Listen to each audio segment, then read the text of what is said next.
Muy bien, son las 11 de la mañana y 1 minuto. Sí, señor. 11 de la mañana y 1 minuto, se nos fue el tiempo. Nos queda media horita. Ya nos queda media horita de programa, pero además, como hemos visto, invitados súper interesantes, temática absolutamente importante.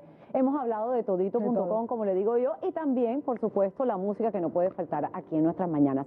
Pero el tema, Glory, que viene a continuación es un tema que me gusta muchísimo porque se volvió más notorio después de pandemia. Sí, señor. Luego que salimos de todo este proceso a nivel mundial y que quisimos regresar nuevamente a nuestras actividades, creamos en nosotros ansiedades, angustias, depresiones, y cómo salir de ellas y cómo volver a las actividades diarias y cómo determinarlas o saber cuál es esa sintomatología que tenemos para nosotros buscar la ayuda idónea y poder salir adelante. Nos lo va a contar nuestra siguiente invitada, que se llama Laura Villamil, psiquiatra, con la que vamos a hablar precisamente de la ansiedad. Doctora Laura Villamil, bienvenida a nuestras mañanas. Hola, buenos días, muchas gracias por la invitación. ¿Cómo están? Muy bien. Muy bien, felices de tenerlas aquí, Doc. Como decía Patricia, es un tema bien importante y que no debemos subestimar. Y es cuando nuestro cuerpo nos da alertas de que algo no está bien y que de alguna manera nuestra química del cuerpo tampoco está bien. Pero expliquémosles a todos los televidentes, por ejemplo, en qué consiste la ansiedad y cómo sabemos cuando estamos sufriendo de ansiedad. Claro que sí, mira, la ansiedad es un tema apasionante porque inicialmente debemos tener en cuenta que la ansiedad es una emoción inherente al ser humano. Todos los seres humanos en algún momento de la vida pues nos hemos sentido ansiosos. El problema está y radica cuando esto ya se convierte en un trastorno que de pronto influye en la funcionalidad en nuestras vidas. Y en ese momento es cuando definitivamente debemos prestarle más atención y no debemos permitir que se cronifique en el tiempo. La ansiedad se genera por múltiples causas. Por ejemplo, ahorita que acabamos de salir de una pandemia, yo creo que todos sentimos en algún punto miedo e incluso ansiedad, porque son dos entidades diferentes, porque no sabíamos si íbamos a vivir, a morir, si nos íbamos a enfermar, si un familiar iba de pronto a enfermarse, si íbamos a perder el trabajo. En fin, muchas personas pasaron por duelos. Entonces pueden haber situaciones reales que desencadenen cuadros de ansiedad. Por otro lado, está nuestra personalidad, nuestra forma de ser. Hay seres humanos que son más propensas a sufrir de ansiedad porque absolutamente todo les estresa en la vida.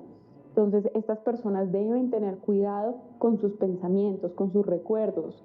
Deben propender por tener pensamientos positivos y por bloquear los pensamientos negativos que pueden llevarlos a cuadros de estrés crónico, de ansiedad e incluso de depresión.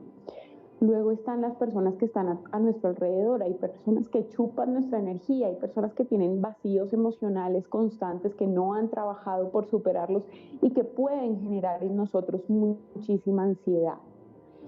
También está la capacidad de resiliencia de cada ser humano. Hay personas que de pronto tienen dificultades y ante las adversidades pueden superarlas más fácilmente, pero hay otras tantas que no tienen muchas herramientas para superar estas situaciones y las convierten en trastornos de ansiedad, en cuadros que a mediano y largo plazo lo que van a generar es un efecto negativo, no solo en la salud mental, sino en la salud en general física de una persona.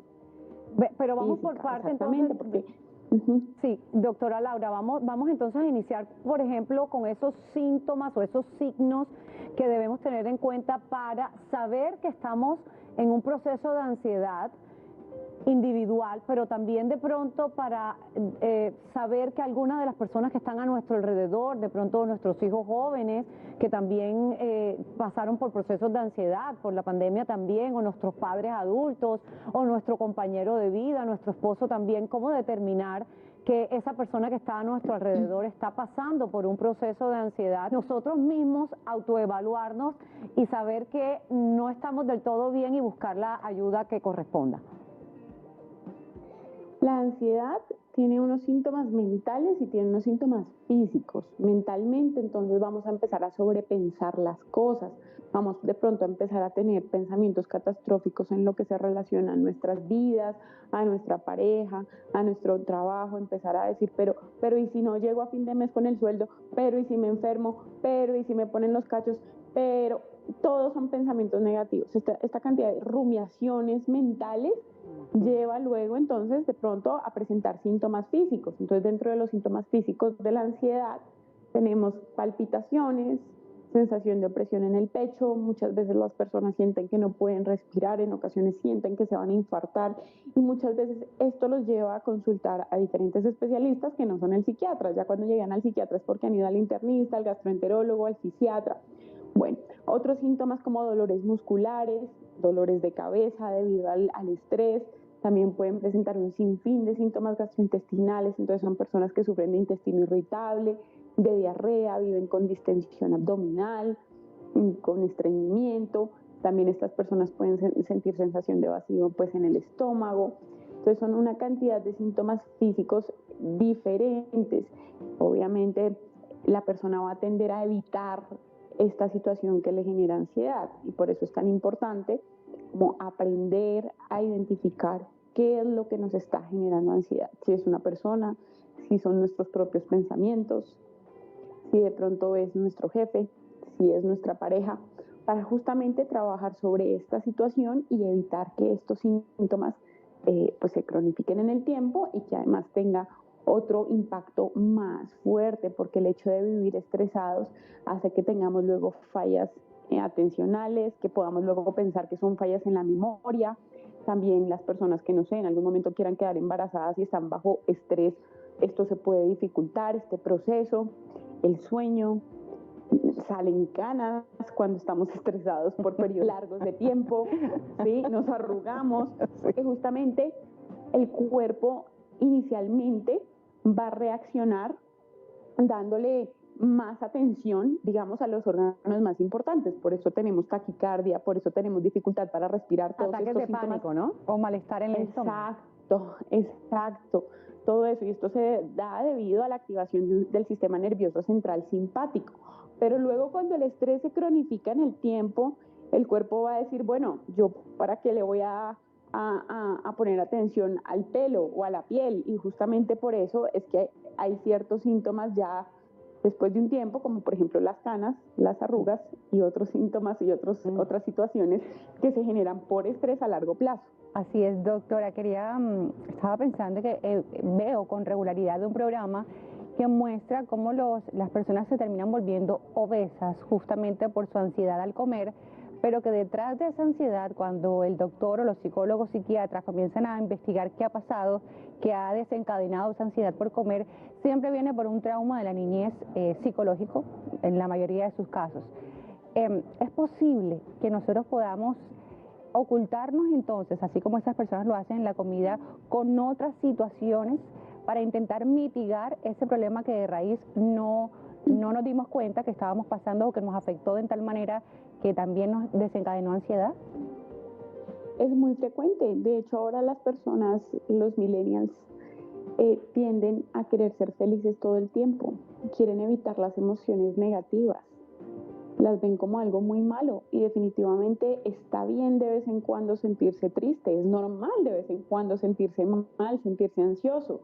Pero estas personas que le tienen tanto miedo a la tristeza, tanto miedo a la soledad, tanto miedo al estrés, pues entonces terminan buscando felicidad en situaciones o en sensaciones que las pueden generar una pantalla de un celular, una pantalla de un televisor, que las puede generar el consumo de sustancias psicoactivas, que las puede generar la comida, ¿sí? Entonces, huir un poco de la emoción negativa para sentirse bien todo el tiempo. Y esto no está bien. Esto solamente quiere decir que estamos desconectados de nuestro sentido de la vida.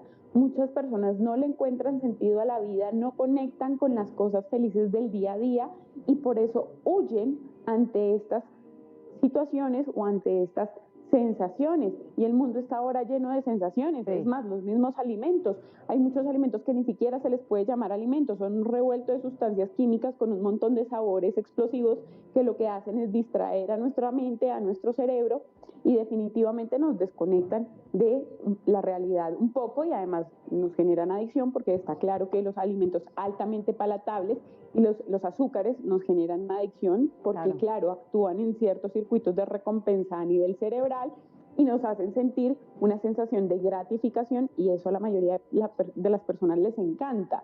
Pero es momentáneo, ¿verdad? Se convierte en gratificación momentánea cuando ya pasan los efectos de lo que estamos consumiendo. Como adicciones, ¿verdad? Es una adicción y es una gratificación momentánea, porque tú tienes tu pico de dopamina inmediatamente, pero eso va a bajar y eso te va a llevar a querer conseguir más y más azúcar de la forma que sea, igual que pasa con las drogas, con la marihuana, con la cocaína, con todas las sustancias. Doctora, pero hace unos minuticos veíamos precisamente en pantalla un gráfico de aquellos síntomas físicos notables que podemos sentir o sienten las personas que tienen ansiedad, y a lo que conlleva también dolores de cabeza, insomnio, dolores en las palpitaciones, en el corazón. Ahí los tenemos nuevamente en pantalla, la inestabilidad, las palpitaciones en el corazón, dolores musculares que generan ya en procesos un poco más complejos, nervios en el estómago, presión en el pecho, dolor de cabeza y el insomnio, que era lo que mencionábamos. Pero también tenemos un gráfico, doctora, que queremos compartir con usted, con eso que va haciendo mentalmente, cómo es el tipo de ansiedad y cómo además nos va creando diferentes situaciones de manera interna, trastornos de ansiedad generalizada, trastornos de ansiedad por separación, mutismo selectivo, por ejemplo. ¿Aquí qué podríamos decir? Tenemos que tener en cuenta que eso no hace parte de la misma patología. Son distintas patologías en donde la base de esas patologías es la ansiedad, ¿sí? El mutismo y los diferentes tipos de ansiedad que puede haber.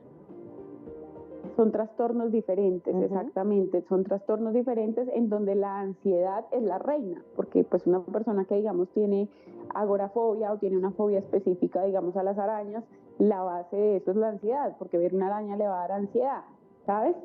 Por ejemplo, en la que tú me preguntas, el mutismo selectivo es un poco más estar callado, mudo, no responder ante las situaciones, y es una forma de responder ante la ansiedad. No todo el mundo se inquieta y se pone hiperactivo ante la ansiedad, sino hay personas que más bien tienden a tener hipoquinesia, a disminuir su actividad motora, a quedar más bien calladas, a aislarse. Todos reaccionamos diferente ante la ansiedad. Eso depende ya de cada ser humano, de su forma de ser, de sus experiencias de vida. Pero doctora, por ejemplo, ya tenemos en cuenta que nos ha explicado muy bien que sentir ansiedad no está mal, es decir, hace parte de nuestra cotidianidad. Pero entonces, ¿en qué momentos nosotros debemos preocuparnos porque quizás nos estamos sintiendo más ansiosos que lo de costumbre, o porque estamos viendo que ya esto está permeando nuestra salud mental? Cuando es algo que se vuelve en una situación permanente la mayor parte del tiempo, ¿sí? Porque el miedo o el estrés es en el aquí y en el ahora, porque no sé, tengo un examen, ¿no? Porque tenía esta entrevista y me puse nerviosa por un momento, pero ya ahorita pasa la entrevista y a mí se me olvidó. Pero cuando esto no se me olvidó, sino que se prolonga en el tiempo, ya llevo así una semana, 2 semanas, todos los días siento la sensación de palpitaciones, todos los días estoy irritable, todos los días entonces ya no puedo dormir, no me puedo concentrar, mi jefe me hace llamados de atención porque entonces me dice, Laura, es que no te estás concentrando, o Laura, es que estás dando mala información a tus clientes en caso tal que tenga que prestarle atención al público, o si yo ya vivo todos estos síntomas físicos, que siento que el estómago me duele todo el tiempo, que tengo estos dolores musculares, que tengo tortícolis, que tengo un montón de síntomas, ya no por un momento, sino por un espacio más prolongado en el tiempo, ahí tengo que consultar, porque además a nivel afectivo ya no es solamente ansiedad, sino que se convierte también en irritabilidad, porque voy a estar reactiva todo el tiempo ante lo que pase, ante lo que me digan. En ese momento ya debo consultar, y no solamente es consultar, es que también tengo que descartar la organicidad, entonces me tienen que hacer exámenes de laboratorio para saber que, por ejemplo, no tengo alguna alteración en la glándula tiroides, que también podría generar síntomas similares a los de la ansiedad, ¿sí? Y que si ya me descartaron la organicidad, entonces ya pues con terapia o si requieres medicación, se haga el tratamiento de acuerdo a la persona y obviamente no solamente es la medicación, sino decirle, tú puedes ayudarte a ti mismo haciendo ejercicio, comiendo saludable, medita, haz yoga, o sea, también ten medidas no farmacológicas que te ayuden a modular tu ansiedad. La importancia, doctora Laura, ya para cerrar, agradeciéndole por supuesto por su tiempo, de determinar a tiempo que estamos ansiosos para evitar llegar a depresiones y a situaciones ya más complicadas con el pasar del tiempo si no lo tocamos o vamos donde un especialista que nos los pueda tratar de manera adecuada y a tiempo. Exactamente, es la idea, que el paciente pierda el miedo a consultar, pierda el miedo a expresar sus emociones. Tristemente todavía sucede que durante la crianza los papás le dicen a los niños, tienes que ser fuerte, no puedes expresar tus emociones, o tú lo tienes todo en la vida, no hay por qué sentirse mal, no hay por qué sentirse triste, y definitivamente esto es algo muy malo. Todos los seres humanos tenemos derecho a expresarnos, así nos sintamos tristes, ansiosos, sea como sea, porque es que este pensamiento que se ha inculcado desde la infancia es lo que genera luego el estigma de la enfermedad mental, y por esa razón entre nosotros mismos nos criticamos. Entonces decimos, ay, ese sí es débil, ese sí no es fuerte, es que ese se siente triste, es una niña, y comentarios despectivos que solamente llevan pues a otro tipo de trastornos mentales más graves. Incluso hay gente que se suicida, se mata por estar contenida, por no poderse desahogar, por miedo a no poder consultar y buscar ayuda a tiempo. Así es, doctora Laura Villamil, le damos muchísimas gracias por abordar este tema tan importante y como lo dijo Patria en un inicio, se ha puesto tan en evidencia después de la pandemia que nos invita, y la invitación que entiendo que nos hace es a trabajar nuestras emociones, a comprenderlas, a sentirlas, y eventualmente cuando sintamos que no las podemos trabajar solos, pues busquemos al profesional psiquiatra que nos ayude a hacerlo sin miedo a ser juzgados o quizás a ser vistos de manera despectiva. Así que, doctora Villamil, muchísimas gracias por acompañarnos durante esta mañana. Gracias a ustedes por la invitación, que tengan muy buen día y buen mes del amor y la amistad. Ay, muchísimas gracias, igualmente para usted. Bueno. Pero bueno, hoy cerramos este lunes, mi Patri, con buena música. Empezamos